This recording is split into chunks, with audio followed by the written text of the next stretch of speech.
Welcome back friends. इस video में हम देखेंगे चैप्टर 8 मोशन का part 3।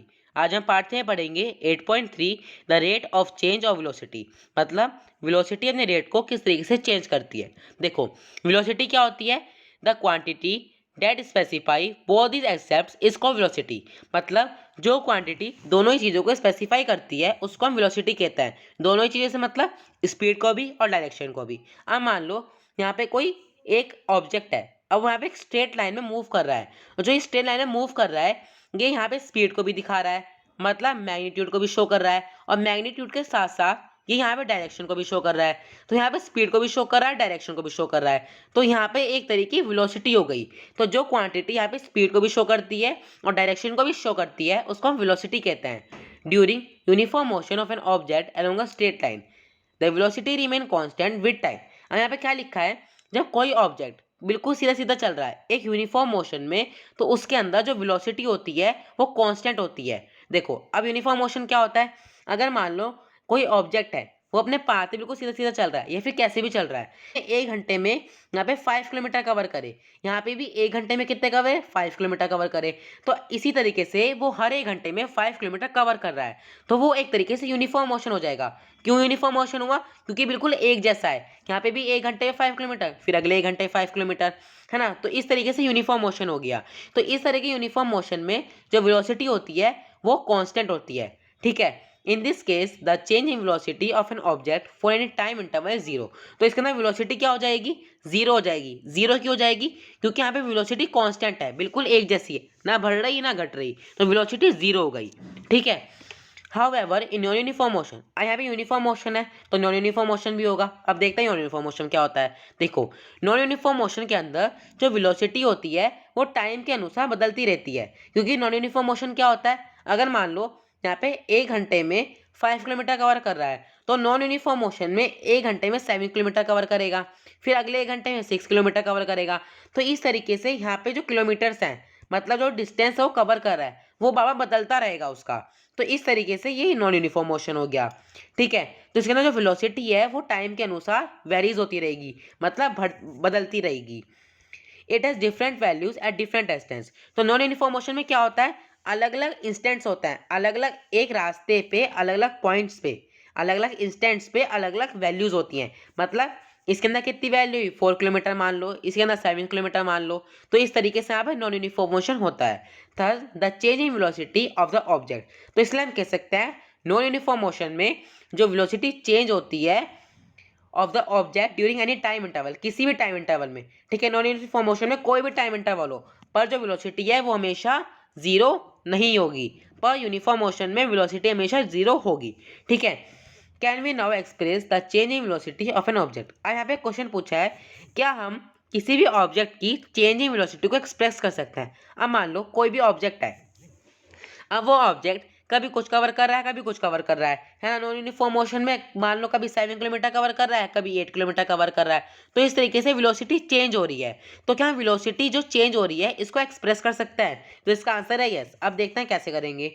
To answer such question we have to introduce another physical quantity. तो इस तरह के क्वेश्चन का हमें आंसर देने के लिए एक तरह की फिजिकल क्वांटिटी को समझना होगा, जिसको हम कहेंगे एक्सीलरेशन। अब देखते हैं एक्सीलरेशन क्या है, और ये काफी ज्यादा इंपॉर्टेंट भी है क्योंकि आपको आगे जाके भी काफी ज्यादा काम आएगी। अब देखो एक्सीलरेशन क्या होता है। देखो, एक्सीलरेशन यहाँ पर change in velocity upon time taken को यहाँ पे हमें मेजर करती है, which is measure of the change in velocity of an object per unit time.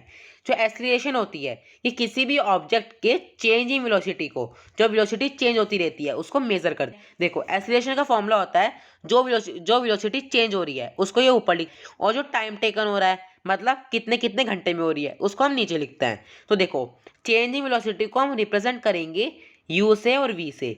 u मतलब इनिशियल वैल्यू, v मतलब फाइनल वैल्यू। हमने पिछले पार्ट में पढ़ा था क्या होता है। देखो, इनिशियल वैल्यू मतलब जहाँ से आप चले हो, फाइनल वैल्यू मतलब जहाँ पे आप पहुँचने वाले हो। अब आप घर से चले हो तो घर हो गया आपका इनिशियल वैल्यू, और पहुँचने कहाँ वाले हो? अपने स्कूल में पहुँचने वाले हो, तो स्कूल हो गया यहाँ पे हमारा फाइनल वैल्यू। ठीक है। अब मान लो कोई कार है, अगर आप एक कार से यहाँ पे चलते हो अपने घर से, तो आप कार से चलोगे तो मान लो उसका जो वहाँ पे मीटर है वो 1400 किलोमीटर शो कर रहा है, मतलब वो 1400 किलोमीटर पहले से ट्रेवल कर चुका है। पर जब अपनी फाइनल वैल्यू पे पहुंच गए, अपनी फाइनल पोजीशन पे पहुंच गए, तो वो वहां पे 1500 किलोमीटर शो कर रहा है। तो इसके अंदर 1500 क्या हुई, फाइनल वैल्यू हुई, और 1400 हुई इनिशियल वैल्यू। तो चेंज इन वेलोसिटी को हम कुछ इस तरीके से लिखेंगे, इनिशियल वैल्यू मतलब u, ठीक है, initial value u to the final value मतलब minus v, u minus v upon t, time को आप टी से रिप्रेजेंट करोगे तो a is equal to v minus u upon t. तो इस तरीके से हम यहाँ पे इसको मेजर कर सकते हैं। द काइंड ऑफ मोशन, इस तरह के मोशन को हम एक्सीलरेटेड मोशन कहते हैं। The acceleration is taken to a positive if it is the direction of velocity and negative when it is opposite to the direction of velocity। देखो अब इसको हम ना थोड़ा सा डिटेल में समझेंगे आगे वाली, मतलब 10th लेवल पे समझेंगे, पर यहाँ पे थोड़ा सा समझ लेते हैं इसका बेसिस। अब देखो, अगर आप मान लो डायरेक्शन आप बिल्कुल सीधा सीधा चल रहे हो और जो आपकी वेलोसिटी है वो भी बिल्कुल सीधी सीधी चल रही है, तो इसके अंदर जो यहाँ पे एक्सीलरेशन है, मतलब जो वेलोसिटी की डायरेक्शन है वो यहाँ पे a प्लस हो जाएगी। पर अगर आप बिल्कुल सीधा सीधा चल रहे हो और जो वेलोसिटी है वो आपकी अपोजिट डायरेक्शन में चल रही है, आप तो ऐसे चल रहे हो, पर जो वेलोसिटी है, ये जो वेलोसिटी है ये आपकी अपोजिट डायरेक्शन मतलब इधर से आ रही है, तो जो इसके अंदर आपका डायरेक्शन हो जाएगी वेलोसिटी की, डायरेक्शन ऑफ वेलोसिटी हो जाएगी यहाँ पे a माइनस। ठीक है, मतलब आपको सीधी सीधी सी बात के अंदर ये समझनी है, ऐसे जो वेलोसिटी होती है, मतलब जो एक्सीलरेशन होता है उसकी वैल्यू निगेटिव हो जाती है जब वेलोसिटी जो है वो अपोजिट डायरेक्शन में मूव करती है। ठीक है, बस इसके अंदर बिल्कुल सीधी सीधी सी बात ये समझनी है कि एक्सीलरेशन जो है वो नेगेटिव हो जाता है जब जो वेलोसिटी है वो अपोजिट डायरेक्शन में मूव करती है। ठीक है, और यहाँ पे एक चीज इंपॉर्टेंट और है, एक्सीलरेशन को हम यहाँ पे मीटर s-2 से रिप्रेजेंट करते हैं। ठीक है, जो the SI unit of acceleration is metre s-2। अब यहाँ पे हमारा नेक्स्ट पैराग्राफ आता है, if an object travel in a straight line and it velocity increase और decrease by equal amounts in equal interval of time then the acceleration of an object is set to uniform. अब ये important है, देखो ये important कैसा है, अगर मान लो कोई ऑब्जेक्ट है वो यहाँ पे बिल्कुल सीधी सीधी लाइन में ट्रेवल कर रहा है, तो उसके अंदर हमें बताया है कि जो उसकी वेलोसिटी है वो बढ़ रही है या फिर कम हो रही है, बिल्कुल इक्वल अमाउंट में, बिल्कुल एक ही अमाउंट में, और उसका जो टाइम इंटरवल है वो भी इक्वल है। अब कैसे हुआ, अब देखो यहाँ पे मान लो ऑब्जेक्ट जो ट्रेवल कर रहा है, अब वो यहाँ पे 1 घंटे के अंदर कितने 1 आवर के अंदर यहाँ पे अपनी वेलोसिटी को 10 बढ़ाता है। कितनी बढ़ाता है अपनी वेलोसिटी, 10 किलोमीटर बढ़ाता है। इसी तरीके से अगले घंटे में दोबारा 10 बढ़ाता है, ऐसे बार बार हर 1 घंटे में 10 बढ़ा रहा है, या फिर हर एक घंटे में 10 कम कर रहा है। तो इस तरीके से इस वाली चीज को भी हम यहाँ पे यूनिफॉर्म एक्सीलरेशन मोशन कहेंगे। ठीक है, मतलब आप कह सकते हो अगर कोई ऑब्जेक्ट अपने हर 1 घंटे में 10 चीजें बढ़ा रहा है, मतलब इस घंटे में भी 10 किलोमीटर बढ़ाया, फिर इस घंटे में भी 10 बढ़ा दिया, फिर इस घंटे में भी 10 बढ़ा दिया, इसी तरीके से इक्वल इंटरवल ऑफ टाइम में इक्वल अमाउंट्स बढ़ा रहा है, तो उसको हम कहेंगे यूनिफॉर्म एक्सीलरेटेड मोशन। इसका एग्जांपल है फ्री फॉलिंग बॉडी। ठीक है, ऑब्जेक्ट इक्वल अमाउंट्स में और इक्वल इंटरवल ऑफ टाइम में अपना जो वेलोसिटी है उसको 10 बढ़ा रहा है या फिर 20 बढ़ा रहा है, तो उसको हम कहेंगे एक्सीलरेटेड यूनिफॉर्म मोशन।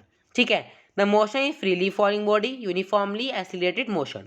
पर अगर हम on the other hand an object can travel with non uniform acceleration, अगर हम बात करें नॉन यूनिफॉर्म एक्सीलरेशन की, तो इसके अंदर क्या होता है, इसके अंदर जो ऑब्जेक्ट है उसके अंदर ना तो इक्वल अमाउंट्स ऑफ टाइम होता और ना ही इक्वल अमाउंट्स होते, मतलब यहाँ पे क्या था, यहाँ पे इक्वल अमाउंट्स थे और इक्वल इंटरवल ऑफ टाइम थे, पर नॉन एक्सीलरेटेड मोशन में इक्वल अमाउंट्स भी नहीं होते, अनइक्वल अमाउंट्स होता है और अनइक्वल इंटरवल ऑफ टाइम होता है। कैसे होता है अब ये देखते हैं। अगर मान लो यहाँ पे एक ऑब्जेक्ट है वो बिल्कुल सीधा सीधा चल रहा है, तो इसके अंदर क्या होगा, नॉन यूनिफॉर्म एक्सीलरेटेड मोशन में क्या होगा, इसके अंदर यहाँ पे 20 बढ़ाएगा कितने घंटे में, 2 घंटे में, यहाँ पे 30 बढ़ाएगा कितने घंटे में, 3 घंटे में। तो इस तरीके से यहाँ पे बिल्कुल चेंज होता है, यहाँ पे बिल्कुल हर चीज़ नॉन यूनिफॉर्मली होती है। फॉर एग्जाम्पल आप इसको एग्जाम्पल की मदद से समझ सकते हो। इस वाले एग्जाम्पल में क्या दिया है, एक कार है वो यहाँ पर ट्रेवल कर रही है एक स्ट्रेट लाइन में, increase it speed bye unequal amount, और अपनी स्पीड को बढ़ा रही है और कम कर रही है अनइक्वल अमाउंट्स में और अनइक्वल इंटरवल ऑफ टाइम में। तो इस तरह के मोशन को हम कहेंगे नॉन यूनिफॉर्म एक्सीलरेशन मोशन। मतलब मान लो एक कार है वो यहाँ पे ट्रेवल कर रही है, अब मान लो यहाँ पे उसे ट्रैफिक मिल गया तो वो अपनी स्पीड कम कर देगी, यहाँ पे बिल्कुल प्लेन रोड आ गई तो अपनी स्पीड बढ़ा देगी। तो इस तरीके से यहाँ पे जो कार है उसकी जो इसकी टाइम है और जो इसका स्पीड है वो बदलती रहेगी, तो एक तरीके से वो नॉन यूनिफॉर्मली मूव करेगी, तो इसलिए हम उसको कहेंगे नॉन यूनिफॉर्म एक्सीलरेशन मोशन। ठीक है, तो यहाँ पे हमने क्या क्या पढ़ा, एक तो हमने यहाँ पढ़ा uniform motion, uniform accelerated motion और एक पढ़ा non uniform accelerated motion. Uniform motion में क्या होता है, जब हर बिल्कुल सेम चीज़ें बढ़ रही हैं, है ना, हर 1 घंटे में सेम बढ़ रहा है या फिर हर 2 घंटे में बिल्कुल सेम चीज़ें बढ़ रही हैं या फिर कम हो रही हैं। और नॉन यूनिफॉर्म में क्या होता है, सब कुछ डिफरेंट होता है, ठीक है। और यूनिफॉर्म नॉन यूनिफॉर्म तो आप जानते ही हो। एक्सीलरेशन कैसे निकालते हैं, changing velocity upon time taken, मतलब initial value minus final value upon time, ठीक है। और यहाँ पे हमने क्या देखा था, यहाँ पे हमने देखा था कि किस तरीके से यूनिफॉर्म मोशन में क्या होता है, वेलोसिटी 0 होती है और नॉन यूनिफॉर्म मोशन में वेलोसिटी अपने आप को चेंज करती रहती है टाइम के अनुसार, ठीक है। अब यहाँ पे समझते हैं एक न्यूमेरिकल पर 8.4। Starting from a stationary position, Rahul pedal is bicycle to attain a velocity of 6 meter per second in 30 seconds. Then he applies brake such that the velocity of the bicycle come down to 4 meter in the next 5 seconds. इसके अंदर क्या हुआ है, यहाँ पे कोई राहुल है जो कि एक स्टेशनरी शॉप पे खड़ा हुआ है, तो उसने वहाँ से साइकिल चलानी शुरू करी और वो यहाँ पे क्या हुआ, वो यहाँ पे 6 मीटर, उसने यहाँ पे 6 मीटर कवर किए कितने सेकंड में, 30 सेकंड में। उसके अगले मतलब उसके बाद 6 मीटर कवर करने के बाद उसने 4 मीटर कवर करे 5 सेकंड में। तो हमें यहाँ पे 6 मीटर 30 सेकंड और 4 मीटर 5 सेकंड दोनों ही चीज़ों का एक्सीलरेशन निकालना है। एक्सीलरेशन निकालने के लिए हम क्या करेंगे, initial value minus final value, मतलब initial velocity minus final velocity. तो फर्स्ट वाले केस मतलब 6 मीटर और 30 सेकंड में इनिशियल वेलोसिटी क्या हो जाएगी, 0 हो जाएगी, क्योंकि 6 मीटर क्या है, इसकी फाइनल वेलोसिटी है। तो 6 जो इनिशियल वेलोसिटी है वो हो जाएगी 0 और फाइनल वेलोसिटी हो जाएगी 6 मीटर, ठीक है। और टाइम क्या हो जाएगा, 30 सेकेंड। तो क्या करेंगे, to v minus u upon t. V मतलब क्या है, फाइनल वेलोसिटी, और यू मतलब क्या है, इनिशियल वेलोसिटी। फाइनल वेलोसिटी क्या हो जाएगी यहाँ पे 6 मीटर पर सेकंड और इनिशियल वेलोसिटी क्या हो जाएगी यहाँ पे 0, क्योंकि देखो ये तो फाइनल है हमारी 6 मीटर 30 सेकंड, तो ये तो हमारी फाइनल हो जाएगी। तो हम इसे किस तरीके से लिखेंगे, 6 मीटर माइनस 0, मतलब यहाँ पे फाइनल वैल्यू और minus initial value upon time. Time कितना है, 30 सेकंड। तो इस तरीके से हम इसको डिवाइड करेंगे तो यहाँ पे हमारा आंसर आ जाएगा 0.2 मीटर s माइनस 2। तो यहाँ पे इसे तो यहाँ पे हम इसका एक्सीलरेशन किस तरीके से फाइंड करेंगे, a is equal to v minus u. V हो जाएगा 4, u हो जाएगा 6, 4 माइनस 6 अपॉन 5। तो इस तरीके से हम यहाँ पे इसका आंसर आ जाएगा माइनस 0.4 मीटर पर सेकेंड। तो फर्स्ट केस का आंसर होएगा 0.2 ms माइनस 2 और सेकेंड केस का आंसर होएगा 0.4 ms माइनस 2। तो इस वीडियो में बस इतना ही। यहाँ पे हमारा नेक्स्ट टॉपिक आता है 8.4 ग्राफिकल रिप्रेजेंटेशन ऑफ मोशन। ये काफ़ी ज़्यादा इंपॉर्टेंट टॉपिक है क्योंकि इसके अंदर काफ़ी सारे ग्राफ हैं और इक्वेशंस भी हैं, तो इसको हम करेंगे यहाँ पे पार्ट 4 में। तो इस वीडियो में बस इतना ही। अगर आपको वीडियो अच्छी लगी हो तो वीडियो को लाइक करना, चैनल को सब्सक्राइब करना और कमेंट करके बताना आपको ये चीज़ समझ में आ रही है या फिर नहीं। Thank you for watching.